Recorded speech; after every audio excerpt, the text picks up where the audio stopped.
Happy Rocktober, friends. Brutal Legend is very legendary indeed. Yet another game I've been begging for a sequel to for the past decade or so. Rockstar Games canceled Bully 2? Let's jump into the meat and potatoes, shall we?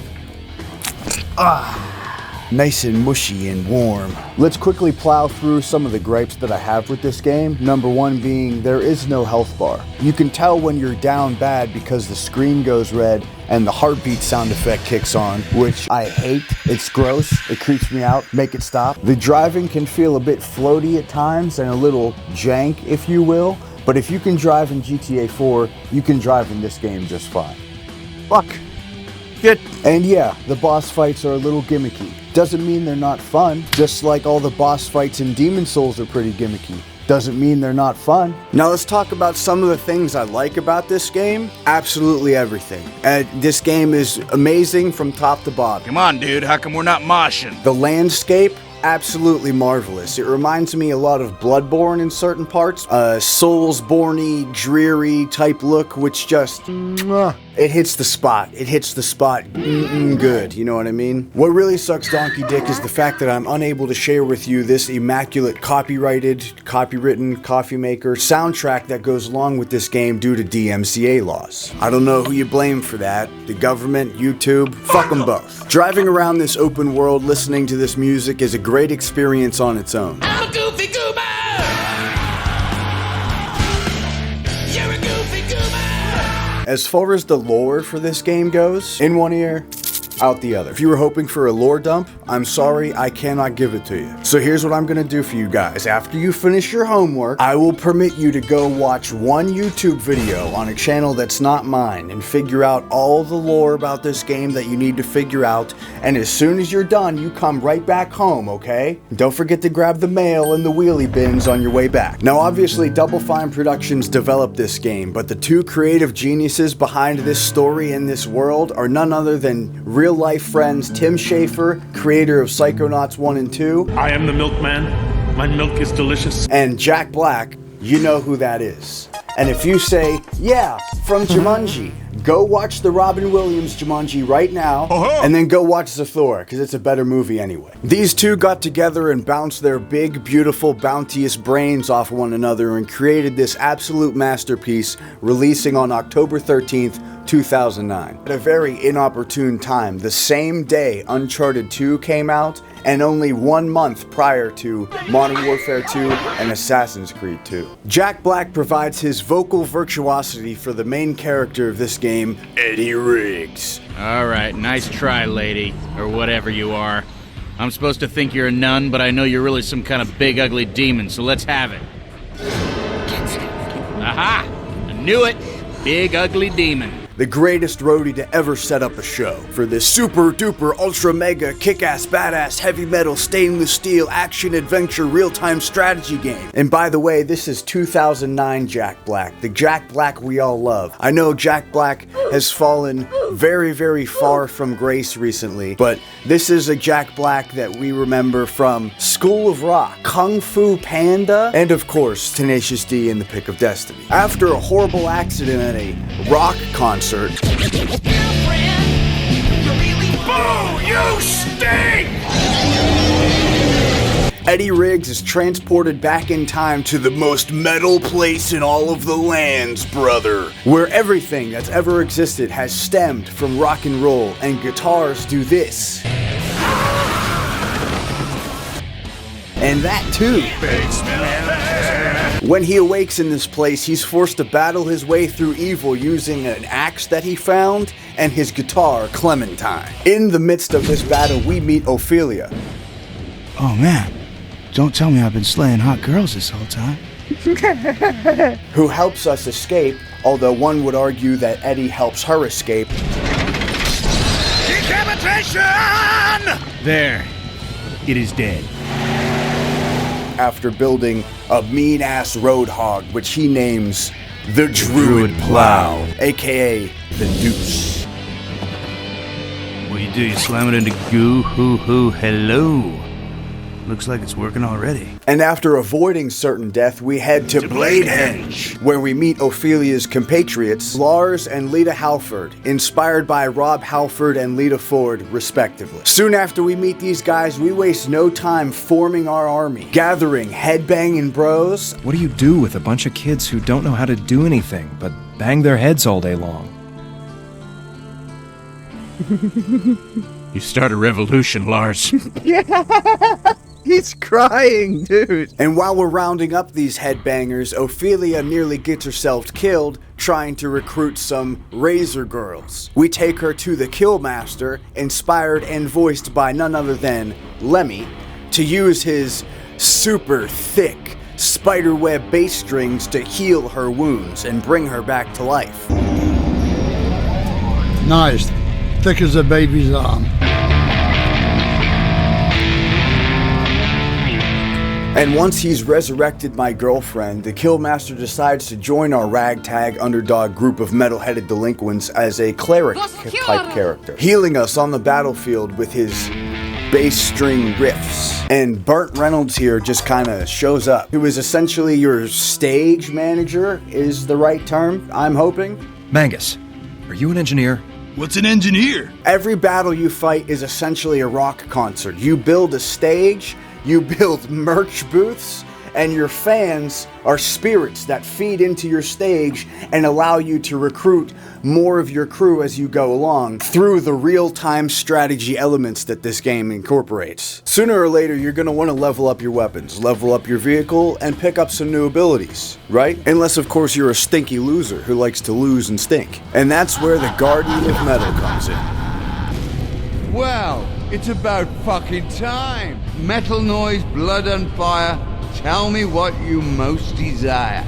And listen, if you don't know who this is, me and my friends are all going to kick your ass while you listen to every single song he's made. And while you're recovering, we're going to watch the documentaries. Oh, and the rest of the Osborne family is a bunch of bats. The fact that Brutal Legend is more than just another shitty strategy game is great, because after you recruit all your men, you can go down and join them on the front lines of the battlefield like the badass that you are, allowing you to actually enjoy the game that you're playing as opposed to just sitting back and watching the decisions you've made play out for better or worse. So where's the fucking sequel? Which is just so creative and awesome. I really love it so much. It's probably the only strategy game that I really enjoy. I don't enjoy many strategy games. You know, you press a button, oh, now watch what happens. What is the point? The Civilization games put me the fuck to sleep. I don't get it. Kicking up the combat another notch, each one of your groups of soldiers has a specific team-up ability when Eddie teams up with them. You can call upon the headbangers to form a mosh pit around you and wreck right through just about everything in your path. The Razor Girls will hop on top of your shoulders, not only providing you with a nice view, but also fire their razor boar carcass at any enemy at your command. The Roadies will allow you to ride shotgun on top of the amps they're carrying on their backs, blasting your enemies away with a shockwave turned up to 11 while turning you invisible. The Head Splitter, basically a giant harpoon car. The Fire Beasts you can ride on the back of and breathe fire onto your enemies through the Fire Beast. You can even team up with your stage itself as a last resort defensive maneuver. I wish I knew that when I was playing the game. And how could I forget about the Bouncers, these gigantic fisted goonies that were originally guards for the late Lion White's headbanger slave trade. What are those guys doing here? They want to help out. I feel bad. Okay, but I can't be holding their hands the whole time. Get it? Because their hands are too big. This map is sprinkled over with various secondary missions that provide you with extra fire tributes, which is the currency in this game. All of Fleetus' secondary missions are races. He's just some douchebag demon with tailpipes for teeth. You break down again? She ain't broke. She's just waiting for her next victim. Looks like she's waiting for a tow truck to me. Alongside all the races against my gas-guzzling buddy back here, and defending certain points on the map from a car lift that you use your car cannons against the enemy on, as well as assisting your crew in conducting ambushes against your enemy. We're gonna ambush them! Wait, so you're hiding out by lighting this big fire? You here to criticize the ambush or help the ambush? Sign me up for this ambush. I got a good feeling about it. I don't know, it's interesting, I guess. It's a little bit more unique than just, oh yeah, conduct some battle here. Keep you on your toes. Also scattered across this map are 120 ball-gagged dragon statues, which provide you with health bonuses and other upgrades for every 10 that you set free, through the power of metal. Some of the other missions in the story mode include what I call a reverse escort mission, or defensive bus following. What is this called? And then there's this dude. Big deal. Comedian Brian Posen, who kills all the creatures in this world and sets records for the highest number of kills. And he is an absolute pro at being unimpressed and not the least bit bothered by Eddie beating every single one of his records. Nobody hunts those anymore. Yeah, you know, the metal gods even honored me with a fire tribute. This questline comes with probably one of the best rewards in this game, using a guitar solo to summon the creatures that you've killed to fight for you in battle. And once again, I do have to mention that the phenomenal soundtrack that goes along with all these missions and these battle sequences increases the gameplay tenfold. Exhibit A. Whoa, look at that. It's so sick. Mangus, back up.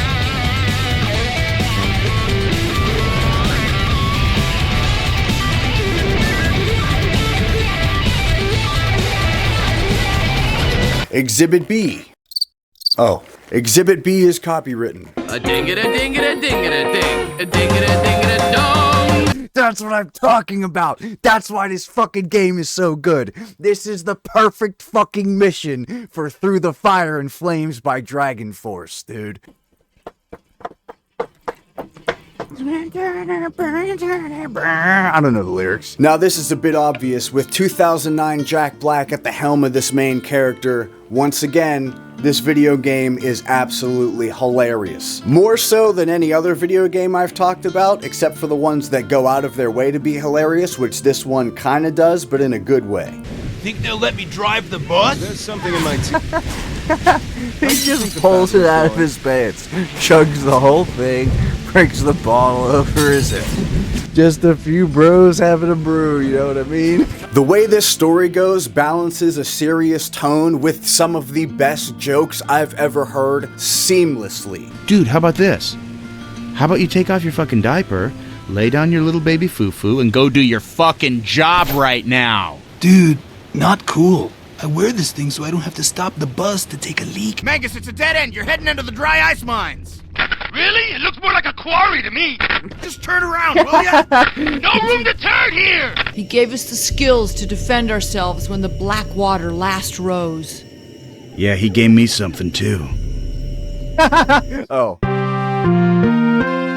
Breaking news. Hey everyone, Brendan here. Hope you're having a good day. Hope you're enjoying the video. Just coming in with a quick tidbit of information for you. I found out while editing this video that Tim Schafer himself has gone online in multiplayer matchmaking to celebrate the 15th year anniversary of Brutal Legend, helping players around the world achieve one of the rarest achievements in all of gaming. Only given to those who have played Brutal Legend online with Tim himself or someone else who has previously played with Tim. A very rare achievement in gaming indeed. And it pains me to say I'm also here to deliver some disappointing news as well. Through the entirety of my Brutal Legend playthrough, I did not once hear arguably my favorite line of dialogue in the entire game, which is, "I'm the wiener, you're the bun, come on over, let's have fun," uttered by Eddie Riggs, Jack Black himself. Brutal Legend is an 11 out of 10. 11, exactly. Facts. Can I have some gravy, please? Back in the early 2000s, video games as creative as this one were falling into our laps like coins thrown into a water fountain. Now in 2024, it seems as though a bunch of entitled, snot-nosed little brats reached into that water fountain, took out every single coin, and went to bitch and whine about how rusty and gross they all are. Meanwhile, a lot of game developers are stealing these nasty green pennies from these kids and re-releasing them again and again. Again and again and again and again and again and again. As opposed to taking any fan base input into consideration or taking time to come up with new creative concepts that would actually stand out in today's video game market. Besides, of course, a few exceptions. A few. I originally played this game on my PlayStation 3, although nowadays the Xbox 360 version is compatible on the backwards Series X. I got a toe cramp. Ow. I'm Brendan, the Prince of Pop Culture. Have a great day and excellent week. Stay happy, healthy, and hydrated. I'll see you next time. Rock on.